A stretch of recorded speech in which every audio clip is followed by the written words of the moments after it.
Disclaimer. None of the songs, including intro, artworks, including thumbnail, or characters in the video are mine. This is not an accurate portrayal of the characters. This is not a defamation of character either. This is only for entertainment. Warning. Foul language, grammatical mistakes, typographical errors. Atsumu is at the house he and Oikoa is renting. He and his parents just brought the cleaning materials over so they could get started. Dude, change the locks, paint, sweep. While Mamma Mia is listing out all the things they need to do and Papa Mia is checking every corner of the house. Atsumu was just standing there. Then the doorbell rang.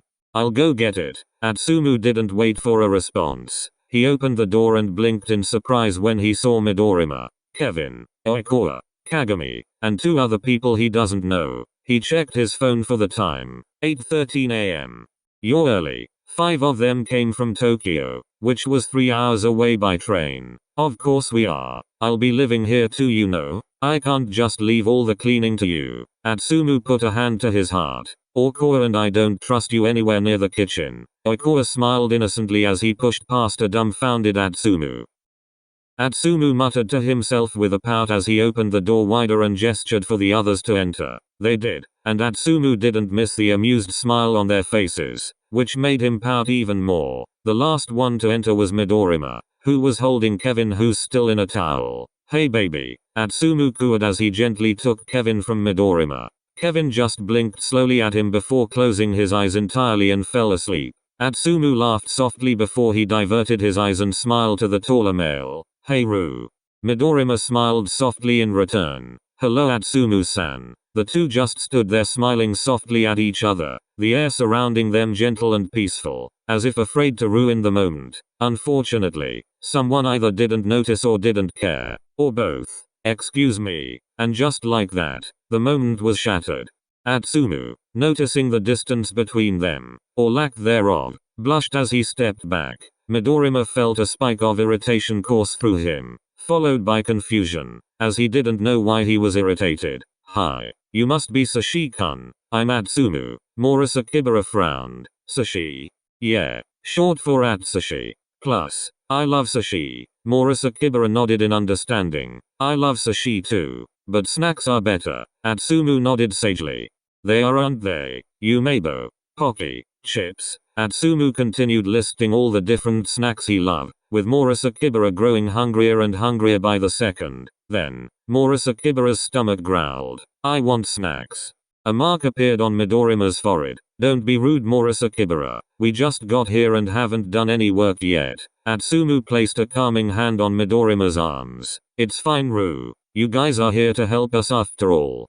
Midorima relaxed upon hearing Atsumu's smile. I have snacks with me, Sashi. Do you want them? Murasakibara nodded eagerly. Atsumu smiled and led them further into the house, passing Himuro and a blushing Kagami who were looking at Oikoa with Mamma Mia. Oh hi. Midorima stiffened before bowing. Oh none of that. Mamma Mia waved them off. Any friend of Atsumu's a part of the family. While Mamma Mia made the others comfortable, Atsumu was busy going through his bag, which was full of snacks. Murasakibara eagerly went near Atsumu. Here, hold him please. Murasakibara, wide-eyed, took Kevin from Atsumu's arms, scared to even look at him, so he didn't notice that he was made of lava. Atsumu dear, why do you have so many snacks? Atsumu stopped his motions for a bit before swallowing tightly, then continued taking out all the snacks stiffly. He shrugged before answering in a weak voice. Was supposed to be for Samu, but he's not here wasn't said, but it still rang loudly in the room. Mamma Mia and Oikoa frowned, the entire room's mood going down. Atsumu was looking for more snacks in the already empty bag to distract himself. Everyone else looked at each other, confused and concerned. Oikoa cleared his throat. Well, more for Mura-chan then. Atsumu relaxed at the change of subject. Yeah, here you go Sashi. Mamma Mia sent Oikoa a thankful look, which Oikoa acknowledged with a nod. Atsumu was stacking all the snacks together so he could deliver them to Murasakibara at once, when there was knocking on the door. I'll get it. Oikoa called out as he walked towards the entrance. I'll come with you, Oikoa-san. Kagami followed behind Oikoa, but not before elbowing Himuro, who was smirking at him. Oikoa opened the door and both his and Kagami's jaw dropped as their eyes threatened to pop out of their heads. There, in front of the door, is no less than 50 people. Oikoa scanned the crowd, seeing almost all his friends there. The entire freaking Karasuno team came, including their 3 cryptids. His eyes caught one smiling figure, making him choke. Tala. Oikoa's sister's smile widened as she, her husband, and Takeru waved enthusiastically. Beside Oikoa, Kagami also shouted, "Kuroko, what the fuck?" Kuroko smiled at him as he lifted Nagu, which made Kagami hide behind Oikoa. They wanted to come too. The entire Sirin team came as well. Before Oikoa could let them in, he was immediately glomped by 4 bodies. Yahaba, Kindaichi, Kunami, and Kajiyama launched themselves into Oikoa, almost sending him sprawling on the floor. Fortunately, Kagami, who was still hiding behind him, caught him. "Thank you, Mr. Kitty Cat." Everybody watched both of them, with Takeru even whispering something to his parents as he pointed at Kagami. The Sirin team also whispering with each other. Only the 4 teenagers still clinging to Oikoa didn't check. "Or did you miss your senpai?" In response, Oikoa's overgrown children tightened their hold on him as they nodded their heads. Oikoa choked, his face turning red. "See, can't breathe." The house was thankfully big enough for all of them to fit in. "Oh my." Mamma Mia spoke as she saw the army marching towards her. Midorima looked dumbfounded at his innocently smiling senpais, as the entire Shutoku team came as well. Himuro looked amused. Murasakibara didn't care, and Atsumu is busy balancing all the snacks in his arms. He took it as a challenge to fit everything in his arms. Refusing Midorima's help, Atsumu turned around to deposit the snacks into Murasakibara's arms, except he couldn't, because Murasakibara's arms is full of Kevin. "Oh, let me hold the baby, Murasakibara-kun." Mamma Mia took Kevin from Murasakibara's arms. "Hello? Who's your big brother here?" she cooed as she fixed the towel hiding Kevin from view. When she saw a glowing blob inside the towel, she yelped. Fortunately, she's a mother of unruly twins. She already developed a sense of not letting her surprise get the best of her, so she didn't drop Kevin. She dropped the towel though. "What is this?" "Oh, that's Kevin." A pause, then various exclamations of "That's Kevin." "Who's Kevin? What the fuck is Kevin?" And that doesn't explain anything. Due to the noise, Kevin woke up from his slumber. He slithered out of Mamma Mia's arms, causing everyone to see more of him. Blink. Blink back. Blink blink. Blink blink. Blink blink blink. Blink blink blink. Just then, Papa Mia entered the house through the back door, finished with whatever he was doing out there. "Hey honey, where's the what is that?" All at once, everybody diverted their gaze to Papa Mia, who took an unconscious step back. Kevin breathed in. Then, pancakes. Silence. Then, pancakes. And that's how Kevin was born. Midorima and Atsumu stood in front all of them as they explained Kevin's birth. Kevin was sitting on top of Murasakibara's head, with Murasakibara feeding him pancakes, which no one knew where it came from. Tiger and Nagu were also perched on each of Murasakibara's shoulder. "So let me get this straight. You were cooking pancakes?" Atsumu nodded. "While you were mixing the pancake mix, it started moving." Nod. "Then the pancake mix crawled out of the bowl." Nod. "Then the moving pancake mix started screaming at you." Nod. "Then you poured water on the moving pancake mix, and it caught fire." Nod. "Then you tried to throw away the flaming, screaming, moving pancake mix, but it melted the trash can." Ashamed. Guilty nodding. Murasakibara petting Kevin in consolation. "Then when Oikoa and Kagami found you, and asked about it, you were ashamed, so you made up a story." Nod. "Then you adopted it." Enthusiastic nodding. "Yes, as you do." Dumbfounded silence. "No, we don't. Kevin is so cute. Nobody does that. Can I make a Kevin too?" "What the fuck? I want a Kevin. How is that even possible?" Ah. Everybody eventually calmed down, so Mamma Mia was free to say what needs to be done and to discuss what the tasks are. As she spoke, Tala came and pulled Oikoa away to a private room, the big room that Atsumu chose for Oikoa. "Toru, Tala, what are you doing here?" Oikoa is nervous. He's afraid that this conversation with his sister would be like his conversation with their mother. Tala was Iwaizumi's first friend after all. She was baby Iwaizumi's playmate and babysitter before Oikoa was born, and she was their playmate and babysitter even after that, so of course he's afraid. How are you, Toru? I'm fine, he replied back rather quick, and slightly harsh. His sister doesn't seem to mind. Mom told me what happened. Oikoa stiffened, his fist clenching by his side. I can't believe she did that. Oikoa looked at his sister in surprise, seeing the angry and distressed look on her face. Hajime cheated on you. How could mom think that's fine? How could she force you to forgive him even after that? How dare she kick you out for not wanting to be in a toxic relationship? Oikoa was still staring at his sister wide eyes, unbelievably happy to have her on his side. I'm sorry I wasn't there for you. I'm sorry I didn't stop her. I'm sorry you were hurt. Tala hugged Oikoa, continuously murmuring apologies. Oikoa could feel tears of joy slide down his face as he hugged his sister back. It's fine, Anna-chan. It wasn't your fault. They both stood there just embracing each other, looking like the perfect siblings and not as if they once made each other cry over one candy. Tala pulled away, wiping her tears as she did so. On that note, Hajime better watch the fuck out because Ima beat his ass next time I see him. The audacity of that jerk to cheat on you. Like, who does he think he is? Short ass porcupine. Oikoa laughed at Tala's words. Does he not know how lucky he is to have you? To be called a part of our family. Like, has he not seen our genes? We look gorgeous. His laugh turned bitter as he heard those, which Tala noticed, making her soften. Toru, what's the matter? Oikoa shrugged. I guess Iwa agrees with you about our genes. He did cheat on me with someone who looks like us after all. What? Just then, a redhead, as in red hair with equally red face, popped on the side of the door. Hi. Sorry for the interruption. But your son is looking for you, Kagami said as he finally revealed his entire body, showing Takeru clinging to his leg, blush still as prominent as ever. Takeru, Tala exclaimed, mortified. Let Kagami-kun go. No, not until he marries Toru. Kagami blushed even more, Oikoa doing the same. Takeru, Oikoa spluttered. That's inappropriate. Tala laughed beside him, which gained her Oikoa's glare, the effect dampened by his pink cheeks. Geez, okay. Come on, Takeru, don't disturb the couple of friends.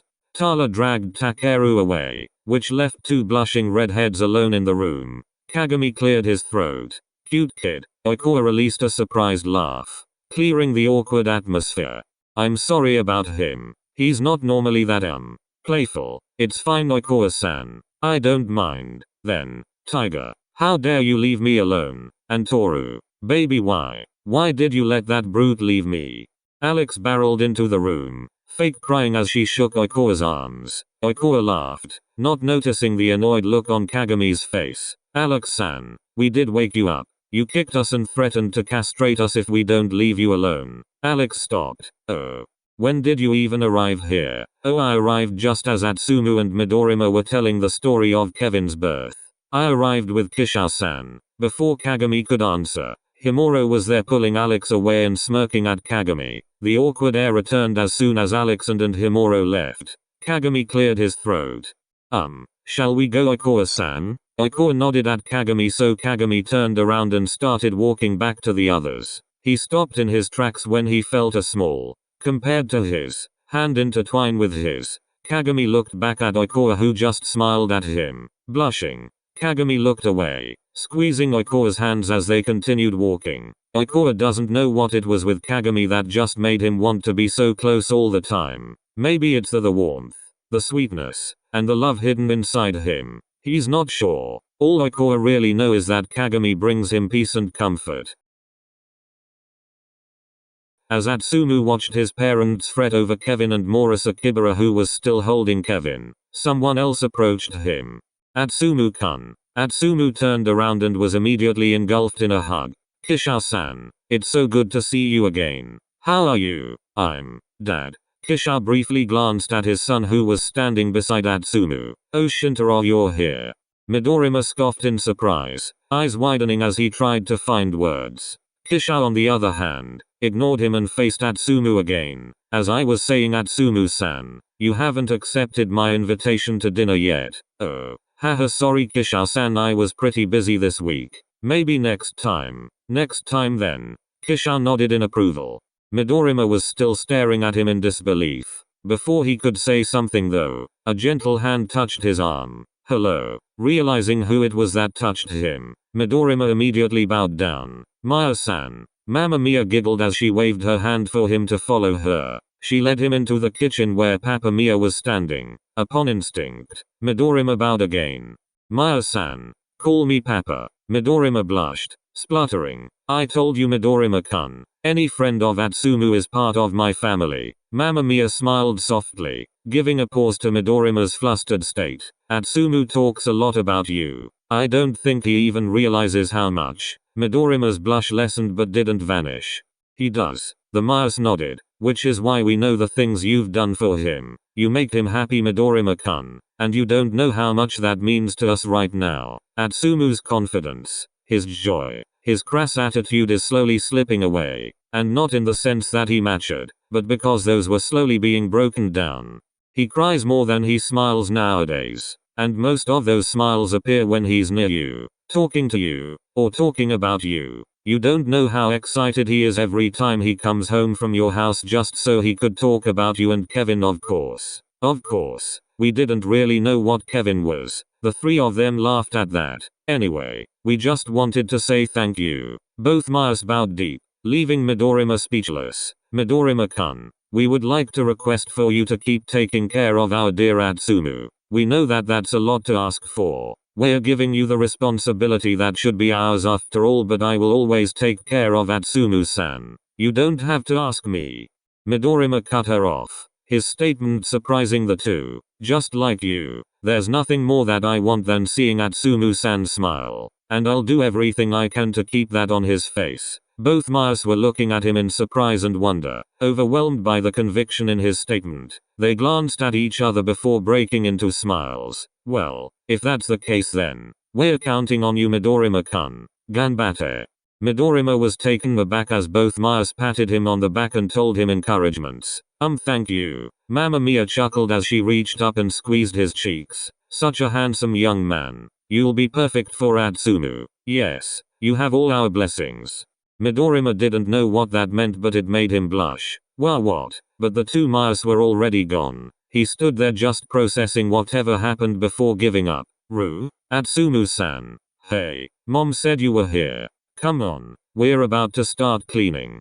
Atsumu smiled sweetly and brightly at him. Midorima relaxed. Yeah, a smile suits Atsumu-san the best.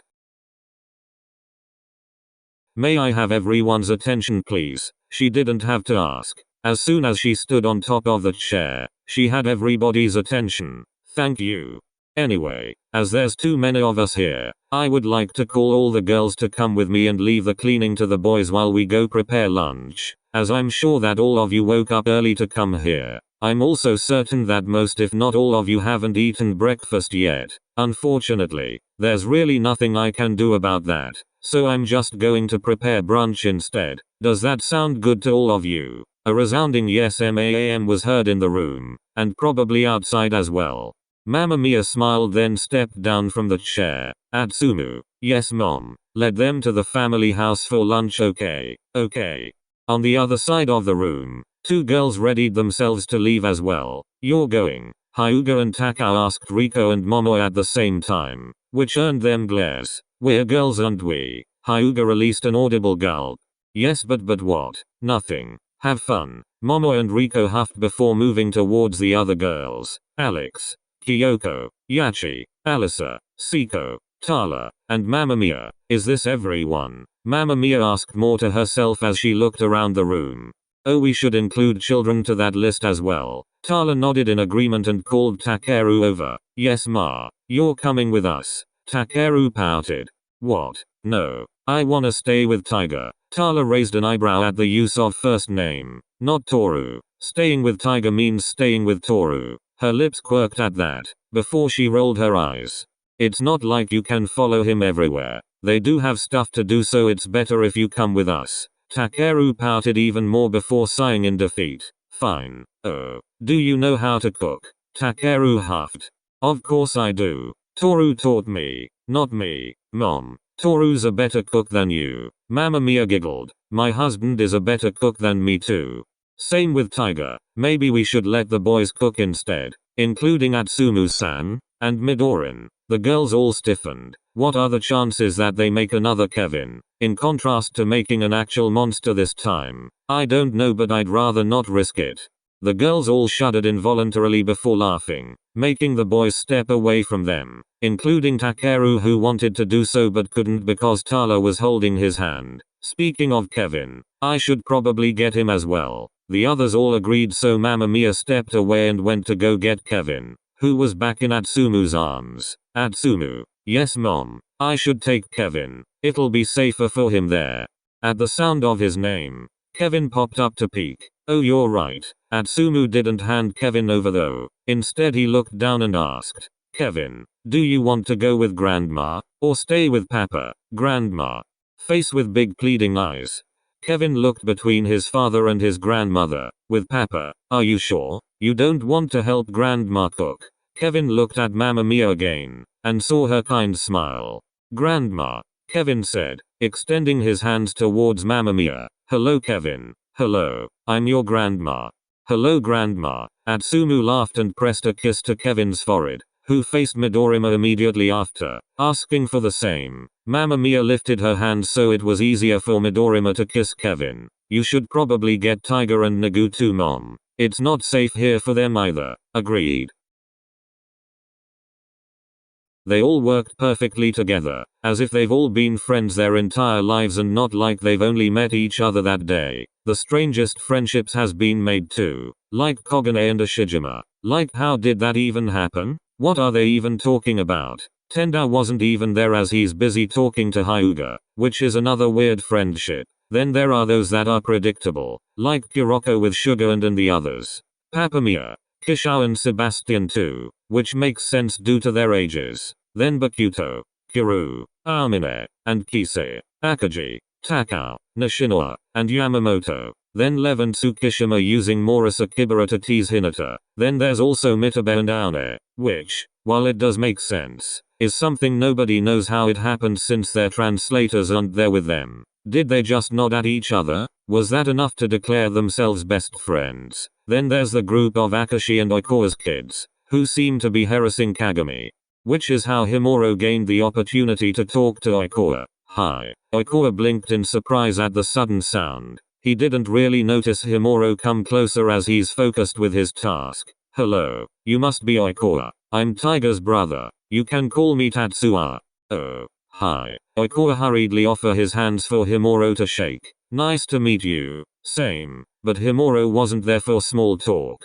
So, you know that video? The I ain't ever seen two pretty best friends video. Oikawa snorted. Yes. What about it? I think it's cap. Because holy hell, both you and Atsumu-san are pretty. Like, how is that even possible? Oikawa blushed. Thank you. Cute Kagami, who was apparently able to escape Akashi and Oikawa's kids' clutches. A most admirable featuring. Unfortunately, he didn't escape their watchful gaze. He looked suspiciously between the smirking Himuro and the blushing Oikawa. Oikawa-san, Tatsuya's not harassing you, is he? I'm offended. Himuro replied in a tone that was most definitely not offended. This made Oikawa laugh. Everything's fine, Mr. Kitty Cat. We were talking about pretty best friends. Which, speaking of, don't you think you and Mr. Kitty Cat also fit the criteria, Tatsu-chan? Kagami's frown at the nickname went unnoticed as it vanished quickly when Himuro looked him up and down, studying him. Then he hummed, looking back to Oikawa. Nah, you guys are really the only exception. Sugar, and the mom squad, who were close enough to overhear their conversation, laughed, and Kagami's offended squawk was drowned out by the giggling. Himuro raised an eyebrow at him. Apparently, his squawk was noticed by the last person he wants to notice it. Or does baby Tiger want to he pretty too? More laughter, including Oikawa's. Kagami glared at his best friend, only for his gaze to soften, drawn towards Oikawa. This made Himuro roll his eyes. Simp, he muttered under his breath. On the subject of prettiness and best friends, Takao interrupted, apparently also close enough to eavesdrop. I'm curious. Is being pretty a requirement for playing volleyball? Because damn, why are all of you so pretty? A murmur of agreement came from the basketball players, which made the volleyball players blush. Bro, they think we're pretty. Bro, I know. My heart. Seeing the large crowd, the three busybodies went closer to gather tea, but they were ignored by everyone except the Salt Squad, who watched them with deadpan looks. You're pretty too, Takao-kun. Takao rolled his eyes as he responded. I know that, but like, literally all of you are pretty, even the muscly ones. Just look at my teammates. Their looks range more from tired bum dads to straight up gorillas. This gained Takao offended curses and insults from the basketball squad, which he ignored. I disagree. Hopeful Atsumu-san-s came from the basketball players, with the avid Atsumu simps looking at him as if he hung the moon. I think Ruru is very pretty. The other basketball players' faces fell as they weren't mentioned. They quickly recovered when they saw Midorima's blush though. Smirking, Akagi asked more. Yeah? What's pretty about him? Atsumu hummed. I really like his eyelashes. They are very long. And somehow, his glasses just amplify that. I also like his hair. It's very soft and smooth, unlike mine. And I love his eyes. They can somehow look sharp and gentle at the same time, Atsumu said, reaching up to hover over Midorima's eyes. He was so focused on them that he didn't notice Midorima's blush deepening, or the crowd watching them with bated breath, some even filming them. Atsumu's gaze fell to Midorima's nose. I like his nose. Sharp and tall. It suits him a lot.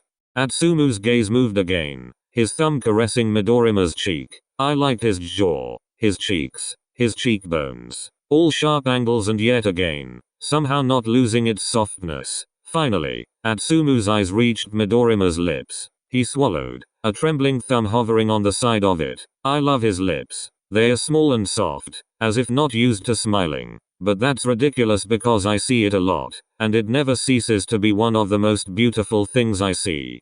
Atsumu swallowed again, his eyes still fixed on Midorima's lips. Then Midorima released a breath.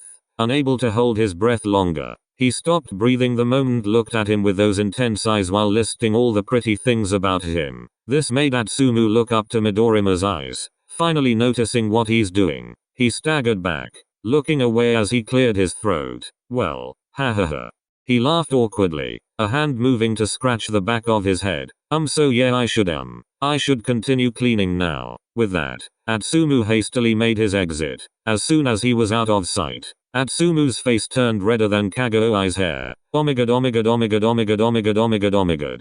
What just happened? What did I just do? Oh my god, what the fuck? Atsumu was embarrassed and confused. He didn't even know that he thought of Midorima as pretty. He never really thought about Midorima's looks before, but now that he realized how pretty Midorima is, he can't stop thinking about it. Atsumu groaned, then covered his entire face. Some weird montage of all of Midorima's features playing in his mind. Meanwhile, with the others, the awkward silence stayed with the group even after Atsumu left. But that awkwardness also came with a lot of amusement, giddiness, and other happy feelings. Midorima, still surprised, finally moved. He lifted his hand to clutch at his chest, his heart threatening to jump out of it. It was Himuro who finally broke the silence. So, Atsumu-san was able to prove his point. Yet no one still spoke for you, Tiger. Surprised laughs escaped everyone as Himuro smirked at Kagami while Kagami glared at him. I don't think Mr. Kitty Cat is pretty though. A series of reactions spread through the room. Some winced, some laughed, some grimaced. Himuro's smirk grew wider though. Oh. Poor Tiger. Oikawa-san said you looked ugly. Well, what? That's not what I said. You said he's not pretty. And he's not. He's. Toru-chan. You don't have to force yourself. Oikawa panicked seeing Kagami's hurt face. He's hot, okay. He's not pretty because he's handsome and Oikawa blushed, realizing what he just shouted. Kagami did too, looking at Oikawa, who looked away when their eyes met. Nobody noticed though, too busy cheering and congratulating Kagami. The only other person who didn't respond was a certain greenette who was still frozen in his spot. Meanwhile, with the girls and kids. Hi, you're Toru's sister, right? Yes. And you're Kagami-kun's. I'm his mentor. You can call me his mother figure too. Oh, nice to meet you. They both fell silent. Then, so, what do you think about setting them up together? A predatory smiled on Tala's face. What's the plan? Oh, plan get Kagami a boyfriend is a go, right? I think it should be get Oikoa to fall in love with Kagami first. Either way, count me in. Fei plotting was interrupted by a gentle laugh. You guys sure are determined. Maya-san, you must have seen them. They are perfect for each other. If you like, we can get started on Operation Mido-Atsu as well. Yes, but, as far as I can recall, Toru-chan's still deeply in love with Iwaizumi-kun, is he not? Same with Atsumu. He's still in love with Sakusa-kun. The girls sighed except for Tala, who scowled. Exactly why did they break up? The last time I saw them they were the couple goals kind. Well, except for Atsumu-kun and Sakusa. They were kind of so that was kinda expected. I'm more curious about Oikoa-san and Iwaizumi. Tala sighed, exhaustion and pain reflecting on her face. It was painful for her too, finding out that the person he looked to like a younger brother would actually do something like that. He cheated on Toru. What? That's impossible. Tala scoffed. Yeah, I thought so too. Oh, I'm gonna stab him with my heels next time I see him. I'll help. What the heck?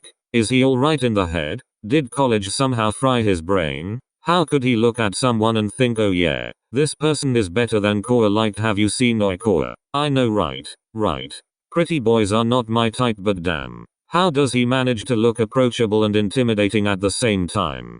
Sadly, some people are just that dumb. As his sister, I know exactly what you're talking about. It's not just Toru's looks that makes him stand out. He has a different presence too, an aura or something, especially when he enters the court. Is he really that good? You should watch him play. Same with Atsumu-san. Setters are terrifying. Everyone shuddered in agreement. Even Riko, Momo and Alex, who heard the truth in that statement. How about your mom, Oikoa-chan? Atsumu said something about her, although I can't remember. Tala rolled her eyes. Ugh. She kicked Toru out because he wouldn't give Hajime a second chance. The girls were so surprised that they failed to come up with a suitable reaction. She's always been a hopeless romantic. So much that it's become toxic. She believes that your first should be your last as well. Which is why she's still hoping that dad and her will get back together again because they are destined together. Tala rolled her eyes again. She's totally ignoring the fact that he left us for his other family, and Hajime and Toru for her, is the perfect couple. Childhood best friends to couple, and they are each other's first in everything. But didn't Oikoa-san have a girlfriend before? Yes, he did. And he always hid it from mom because she gets mad when he hears about him flirting with other people. Because he's supposed to be with Hajime or something. The others stayed silent, still not knowing how to respond. They are just so shocked and disgusted at a mother who would force her son into a toxic relationship just so she could live out her fantasies. Thankfully, they didn't have to respond because 4 phones tinged at the same time. Mamma Mia, Tala, Alex, and Momo opened their phone to see messages from Papa Mia, Tala's husband, Himuro, and Takao respectively. Did you guys receive a video? Yes. Yeah. Yup. They all moved slightly away from each other so the audio won't interfere with each other, since while they received the same scene, they didn't receive the exact same video. The others were left to pick which phone they would watch in. They watched the video, and there, they saw Atsumu calling Midorima pretty, as well as Oikoa shouting that he thinks Kagami is hot. After the video ended, it took a moment for them to react. Then, oh my, skscheja. That was so cute. I know, right? Hecjsid jumps up and down while clapping. Cute laughter, yes. Yess. Takeru, Kevin, Tiger, and Nagu were watching TV in the living room, with Granny Mia watching them. When they heard the screams, they all ran to the kitchen, worried. Granny Mia stayed though. When they saw the immense joy of the girls, the 4 looked at each other then slowly backed away, careful to not gain the attention of the still screaming girls.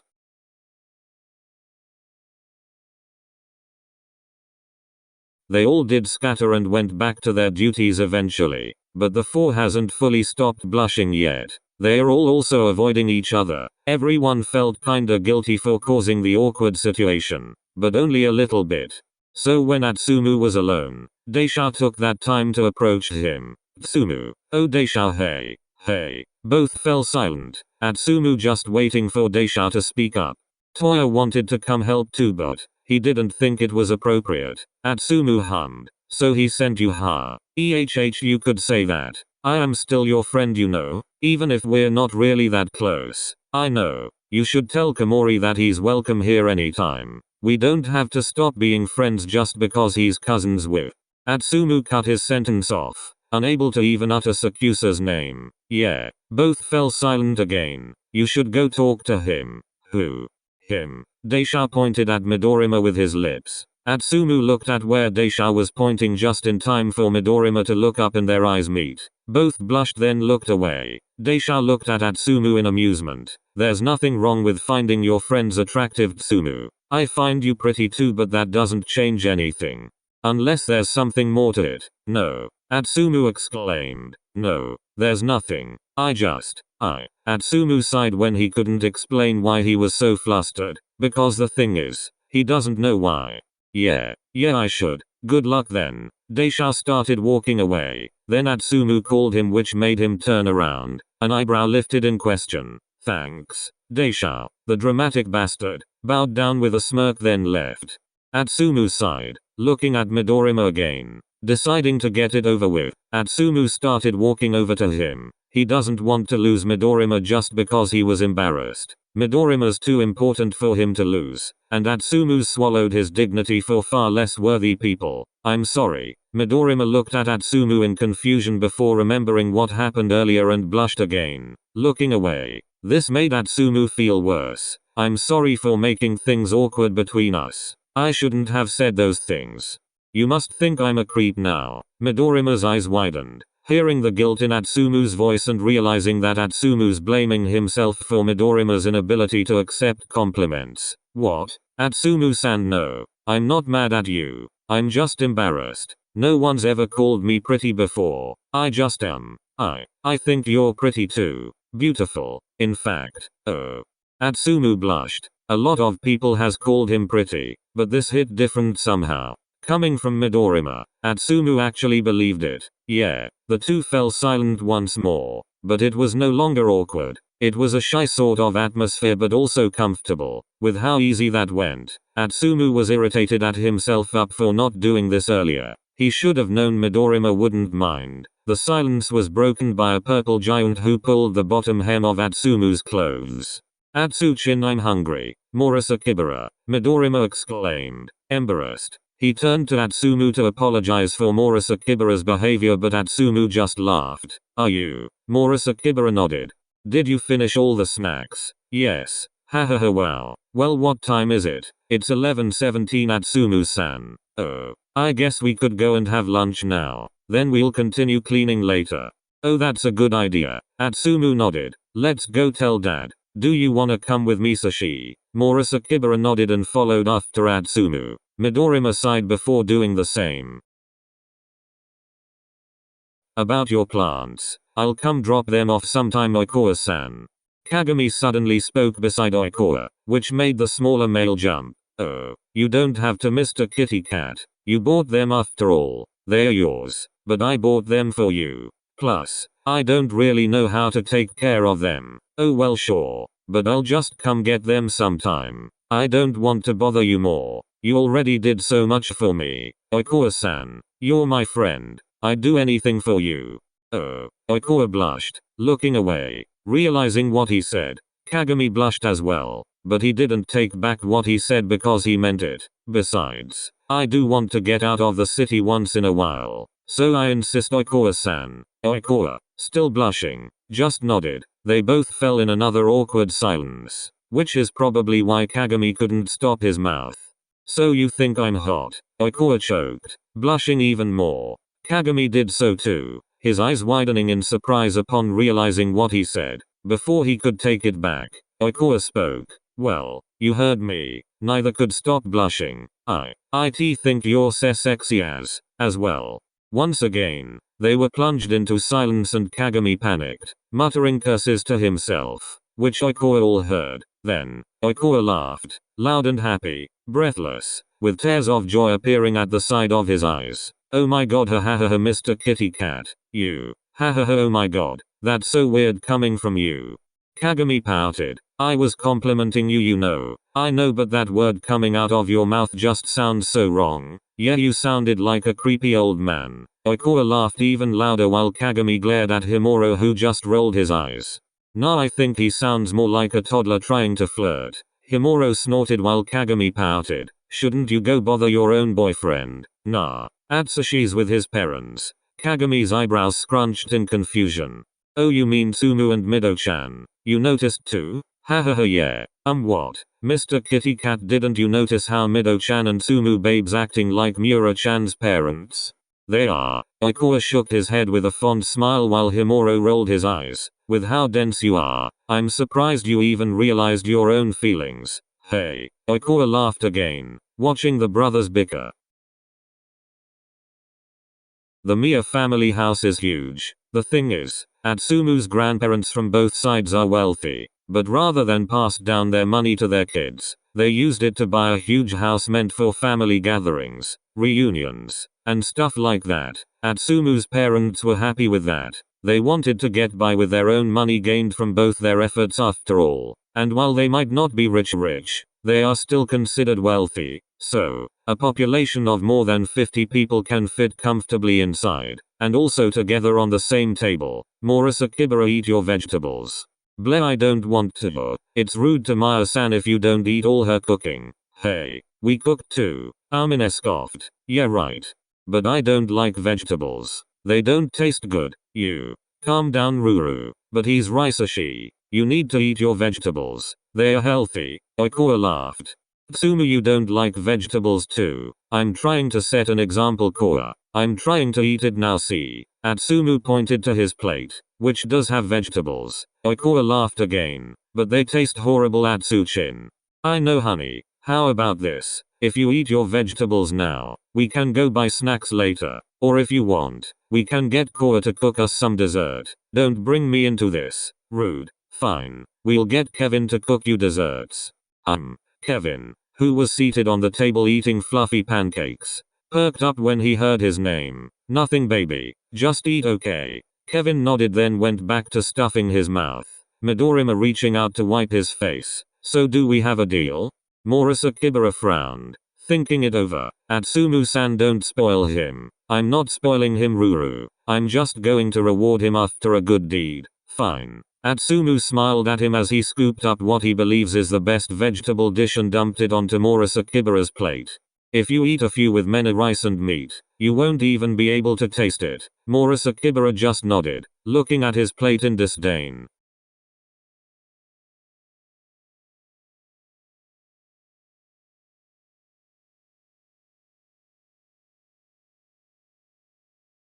On the other side of the table, Kagami watched them with a deadpan stare. Then he leaned closer to Oikoa and whispered, "You're right. They do look like his parents. Ha ha ha, right. Midorima's like the strict father while Atsumu-san is the loving mother who spoils their kid. Ha ha ha, accurate." Then, Kagami's eyebrows furrowed. "Does that mean we're the grandparents?" Oikoa raised an amused eyebrow. "What do you mean?" "I mean, you said that Atsumu-san is like your kid. That makes Midorima the son-in-law. So Kevin and Murasakibara are the grandchilds." "Oh my god, you're right. Mr. Kitty Cat, what do we do? I'm not ready for such a responsibility. I'm not even 20 yet and I already have 7 kids. Himuro snorted. "What does that make me? The wine aunt?" Kagami answered without even thinking about it. Makes sense. But Oikoa-san, doesn't that mean that your grandson is dating his aunt?" Kagami made a face. "That's weird." Oikoa laughed. "Yeah, it is. But we're all pretty weird anyway. Like 2 of my children are dating each other."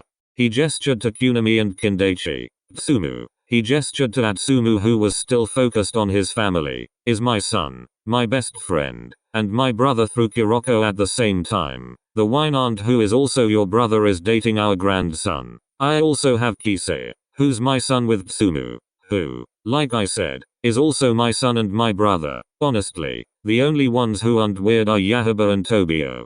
Actually, Oikawa-san, we have been adopted by Akashi-kun. Oikawa sighed. Akashi-kun is Mother Kuroko's husband, which makes him my father by default. Him adopting my children also makes them my brothers. Yamaguchi laughed. Don't forget that Sugar-san also adopted Tobio. Oikawa-san.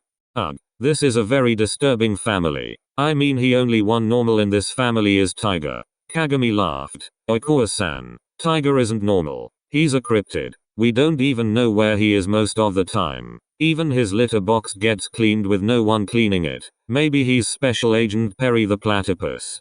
He's a cat. Special Agent Tiger the cat then. Oikawa looked at Kagami with an I'm so done look at hearing his children's conversation. I want a divorce.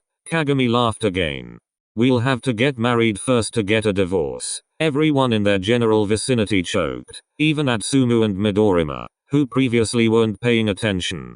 Himuro was beside them chanting oh my god, his eyes wide in surprise. Neither Oikawa nor Kagami noticed though. Oikawa just groaned as he massaged his head. Kagami looking at him with so much love in his eyes that everyone in Hyogo could probably feel it. I give up.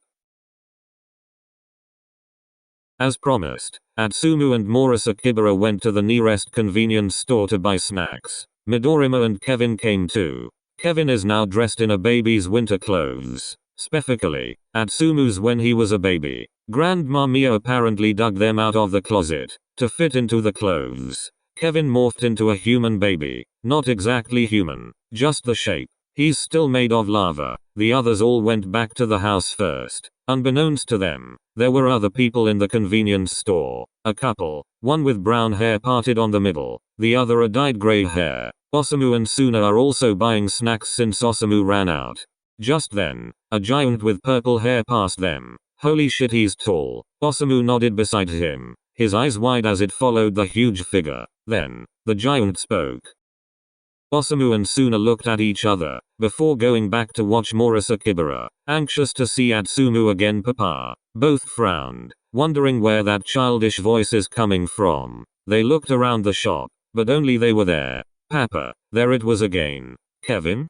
Osamu and Suna stiffened when they heard Atsumu's voice. They saw him appear at the end of the aisle, which made them hide from view, but they could still see the scene. Then Murasakibara bent down and gently put a figure on the floor. A toddler. The toddler wobbled. Atsumu immediately running towards him. Stop. Atsumu stopped then, slowly and shakily. Kevin walked. Atsumu raised a hand to his mouth, his eyes watering. Oh my god. Ruru. Atsumu-san? A concerned voice called out before Midorima's figure appeared. Look, our baby's walking. Midorima sucked in a breath, then crouched down, his hand extended for Kevin to take. Come on Kevin, you can do it. Come on baby. Kevin walked, his face set in a determined frown. Just as he was about to reach Midorima's hand, he collapsed, Midorima catching him. Dada. Kevin. Midorima lifted Kevin above his head, with Kevin giggling. Oh my god baby, I'm so proud of you. Atsumu cried as he pressed himself onto Kevin and Midorima, but not before pulling Murasakibara to include him into the hug fest, which Midorima didn't seem to mind. In fact, he looked happy about it. It was also encouraged by Kevin shouting, Nai-san, Sashi Nai-san, we should hurry home and show the others. With that, the family of four went to the cashier for checkout, leaving Osamu and Suna dumbfounded. Atsumu has a boyfriend again? And a son. Osamu's face crumpled in pain. The severe disappointment at not knowing any of the major happenings in his brother's life is taking a toll on him, and he can't even complain, because he knows it's his fault. Osamu sobbed, realizing just how bad he messed up.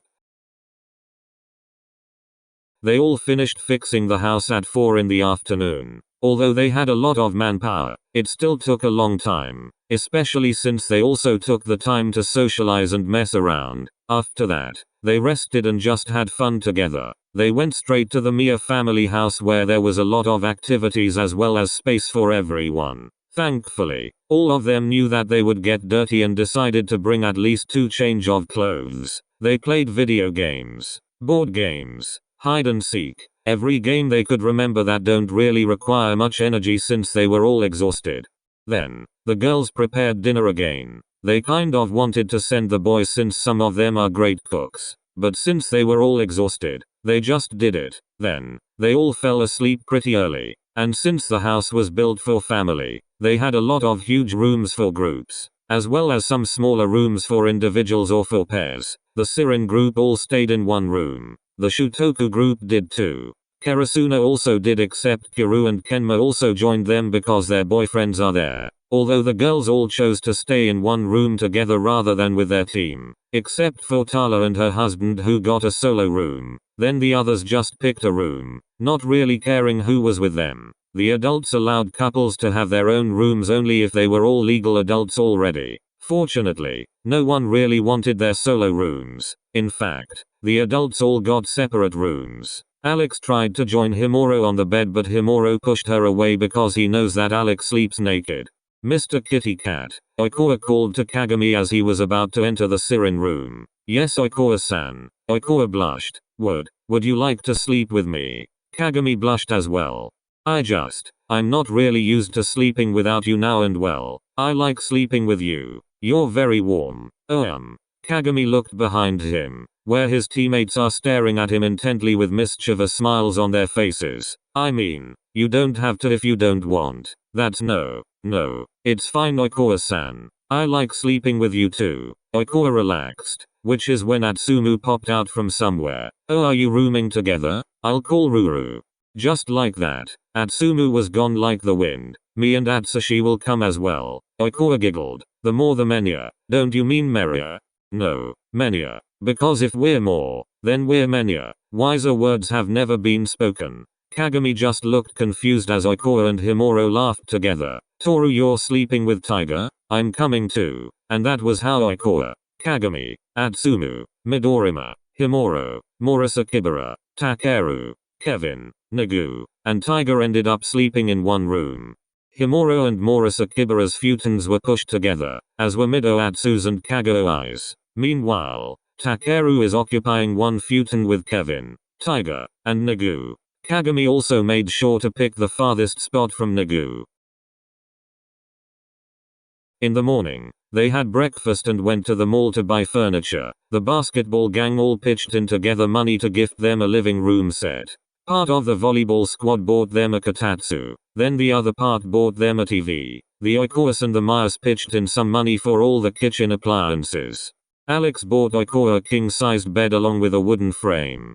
Kisha did the same for Atsumu. Of course, Atsumu and Oikawa complained a lot, saying how it was too much, but the others insisted. Babes, please, this isn't just your furniture, it's ours too. Your house is now our designated hangout place. That earned a lot of laughs, as well as agreements from each other. Atsumu and Oikawa are both stubborn though, so they did end up contributing some to everything that was bought, except the ones the adults bought. Since they're all apparently rich adults and we're family, it's what we do. Oddly enough, that sentence came from Kisha, with Alex nodding by his side. In the end, the only thing Atsumu and Oikawa had budget their money on were their bedside cabinets, tables, and anything else they want for their room. One notable event though was when Midorima and Kagami split up with the group and came back with gifts for Atsumu and Oikawa respectively. Atsumu-san, I wanted to give you this. Midorima handed Atsumu a huge dream catcher. I couldn't really find a sun dream catcher, so I thought a sunflower dream catcher would be the closest one. Ruru. Thank you, Atsumu said, his voice full of emotions. Yeah, you really like my dream catcher at home, so I thought I'd get you one. Kagami, on the other hand, bought Oikawa another plant. What are they called? Daffodils.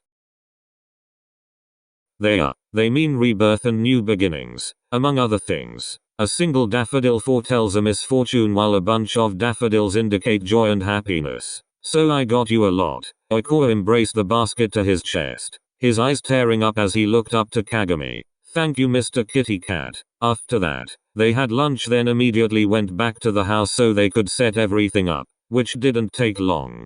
Then all of them had to go back to their own homes, because tomorrow is Monday and they have school, work, etc. Overall, it was a happy yet exhausting weekend. Not the emotionally exhausting kind. No, It's the fun kind of exhaustion. The one that leaves you exhilarated long after the activity was done. When they were on the train back home, Akashi smiled at Kagami, unnerving the taller redhead. What? That was a pretty bold move.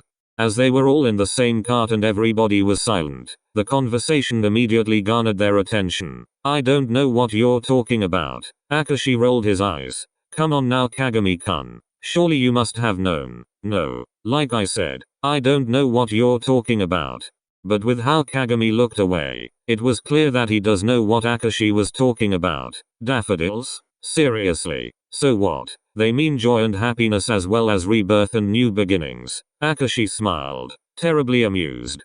They also mean unrequited love. The once silent train cart was suddenly filled with noise at the revelation. Some asked if that was true. Others looked it up. Others, though, already knew, only by judging Kagami's silence.